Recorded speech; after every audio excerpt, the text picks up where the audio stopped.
How to make a flag. Welcome to Worldbuilding Mastery, where I aim to teach you everything I know about worldbuilding. No AI is used on this channel.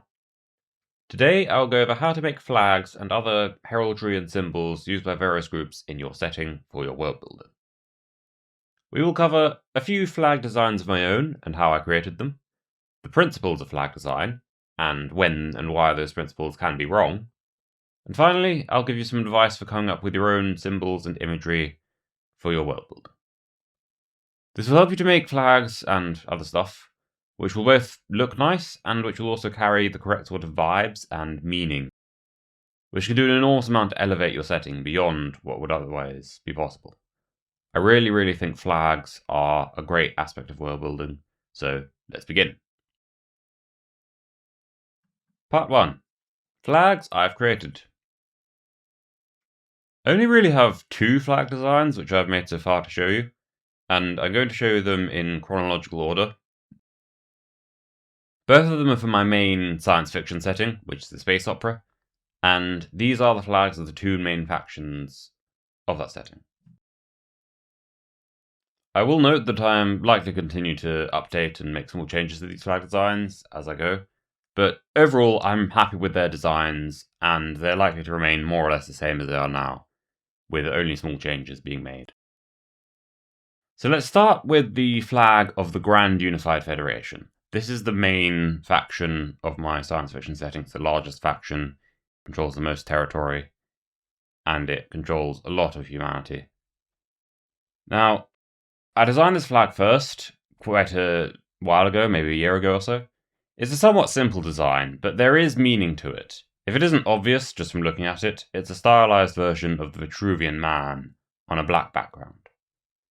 The colours, or rather, the lack of colour, was one of my key choices in this flag design, as I wanted to set it apart from all the kind of United Nations in space type factions that exist out there, most of which just kind of use some variation of a kind of blue background, stars, map of the Earth, and like a wreath. Those are all very generic, and I don't like them. I think they're all very boring. It gets very old very quickly. I wanted to have a symbol which I felt like represented humanity as a whole, but which was not in common usage in any major real-world governmental or intergovernmental institutions. And that's what led me to the Vitruvian Man, because it's one of the very few symbols that I think can actually represent humanity as a whole properly. It's quite an old symbol, goes back to the Renaissance, and obviously it's a human, so it kind of represents humanity in that way. The Grand Unified Federation, it doesn't and it never has controlled all of humanity in its history, but it has controlled enough of humanity that it needed to represent such a diversity of human beings that it was necessary to have a symbol like this that could represent pretty much everyone.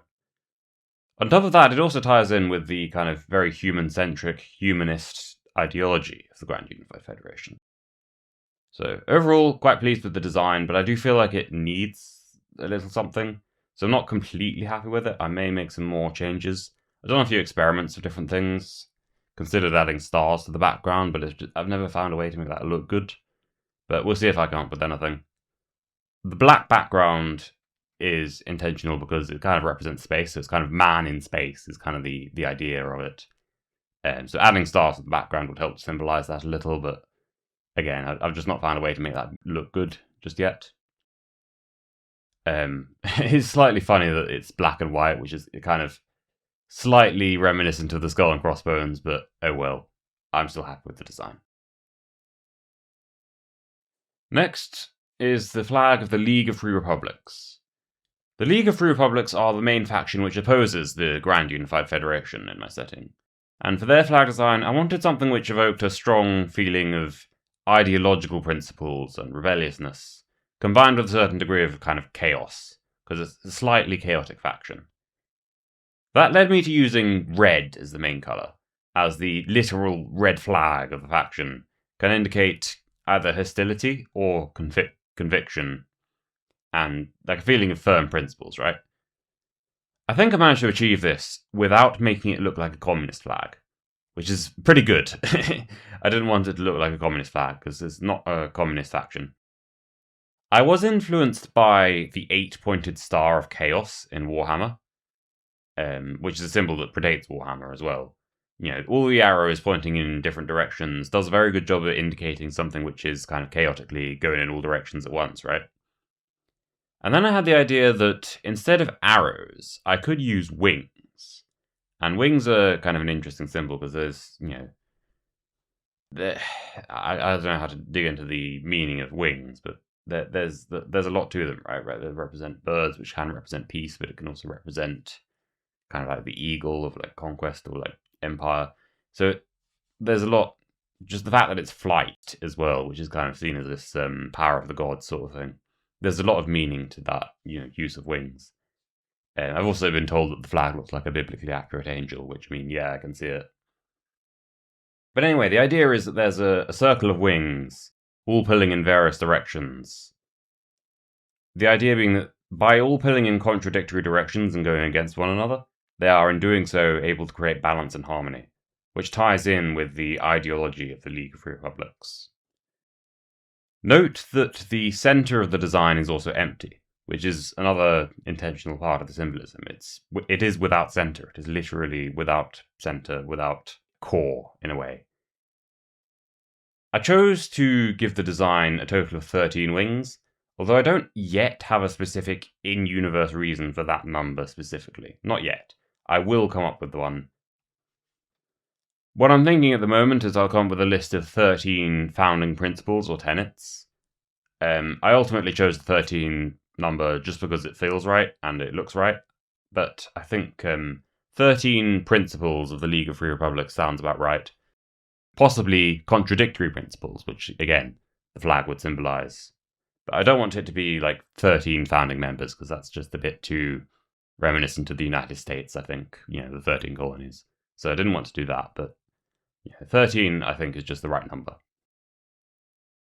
So overall, I'd say I'm pleased with both of these flag designs, especially the second one, which I made more recently. Admittedly, they both follow the same sort of formula of just having a big symbol slapped in the center with a blank background, but I really like that formula.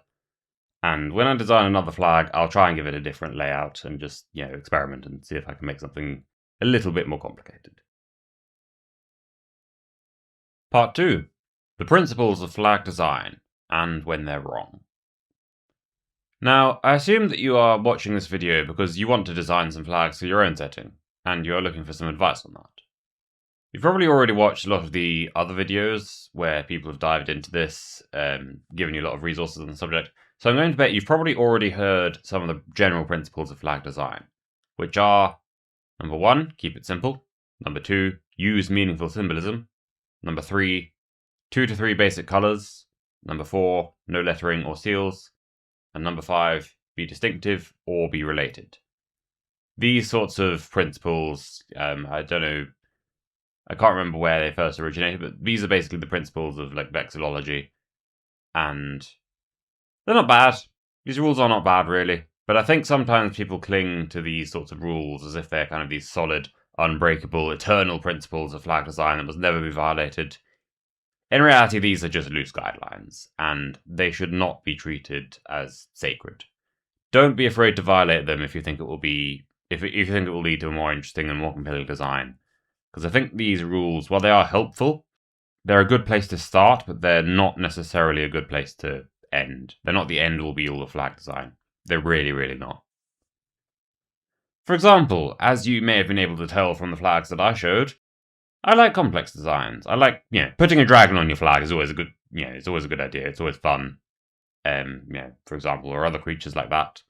Complex but meaningful and cool will always give you great designs compared to just simple and boring. That's not to say simple is bad, because, you know, a great design can be very simple. But again, I think complexity is kind of underrated with flags sometimes, as long as it's coherent. That's the important thing. And another example, this may be a controversial one, text on flags isn't always bad, especially if it's stylized or otherwise just made to look nice. You know, for example, if you use calligraphy instead of just like boring typed text, if you have calligraphy on your flag, as you know, Saudi Arabia does, I think that can look very good. The important thing, if you're going to have text, is just make it make it meaningful. Don't just have it be like the name of the country or something, because that's kind of boring unless there's like something specific for that. But if you're going to have text on your flag, it's best for it to be something very meaningful and interesting. If you have a conlang in your setting, as some people do, don't be afraid to add it to your flag, especially if you have a nice looking script. And again, like I say, calligraphy. That could lead to a very cool flag design. So don't necessarily take that, having letters on your flag, not necessarily a bad thing. The rule about using few colors, 2 to 3 basic colors, is one that I mostly agree with, but even then, only, sometimes. Both of my flag designs only use 2 colors, and even then, the first one doesn't even really use any colors at all. But I think more colorful designs can definitely work, and perhaps, as many as 5 or 6 colors, maybe even more. You can also do things like gradients between 2 different colors, especially in like a modern setting, or like a science fiction setting type thing. That could be cool. Again, you also have to consider like the practical realities of like how are they making these flags. If it's a fantasy setting and their kind of flag manufacturing capabilities are limited, maybe you don't have purple on your flag because purple was historically a very difficult color to come by. But that's just something to consider. I think ultimately the only rule of flag design that really matters is making it look good. If a flag design looks good, nothing else really matters. I mean, preferably it should also be meaningful and compelling, and perhaps there are practical concerns, like I say. But at the end of the day, looking pretty is really the most important thing. I think if you have a flag that looks cool, great, that's all that really matters. Part 3, coming up with symbols. Symbols, in my opinion, are really the heart of any great flag design. I mean, you could be boring and just do like a tricolor or something, but I don't particularly care for those sorts of flag designs because I think they suck. I really do. I'm not even gonna sugarcoat this. I just think they suck. They're not good. Admittedly, not every flag design needs to have a symbol on it in order to not be boring. You could go with having different colored sections, like that sort of thing. But I would recommend if you do that, come up with a unique shape layout for them. Things like the Union Jack or the flag of South Africa, these are great flag designs, but they don't really have a symbol on them so much as they just have a unique layout for the colors. I love both of these designs. They both look interesting, they're both compelling, they're both great. So come up with stuff like that if you're going to just do colors on colors sort of thing. But there's a few common symbols that are used on flags, things like stars or wreaths or crosses, etc. And these are fine. Sometimes they can be a bit boring, but they work. Again, like I say, dragons are always a good one. Never be afraid to put a dragon on your flag. It's always a good idea. Same applies to other mythical creatures or even real creatures. Sometimes, one of the best things you can do as well is just look at existing symbols, like I mentioned with the Star of Chaos, like the eight arrow chaos symbol. I took inspiration from that. Look at real symbols and get a feeling for how they represent different ideas and the things that they represent. Sure, you can make a workable flag design for your setting by just copying existing symbols or like doing some simple, like I say, tricolor or something. But that's not as compelling. It's a lot cooler and more interesting if your flags have some kind of in-universe meaning that doesn't really exist in real life. Flags aren't just pretty combinations of shapes and colors. A good flag design means something, and if it doesn't immediately hold meaning, then it will develop meaning and become meaningful with time. Especially if it has good world building behind it. So figure out what meaning you want to ascribe to a flag, what vibes you want it to give off before you design it. Do you want it to seem peaceful or aggressive? Do you want it to seem dictatorial or imperial or democratic? Do you want it to seem traditional and ancient? Or do you want it to seem kind of fresh and new?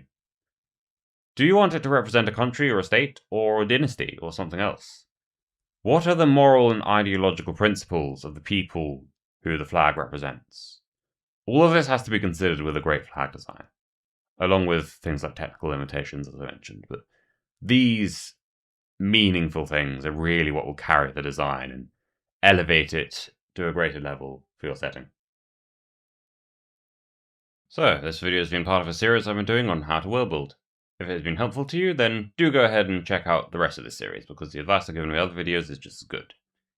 If you're even more committed to improving your world building, then in the description below, you will find a link to my paid community. I'm making a full course on world building, which will be posted there very soon. My mission is to create the greatest community of world builders and writers on the internet, from whom the greatest artists of our generation will be born. That's the mission statement of World Building Mastery. In any case, thanks for watching, and I'll have more content to come soon. Bye!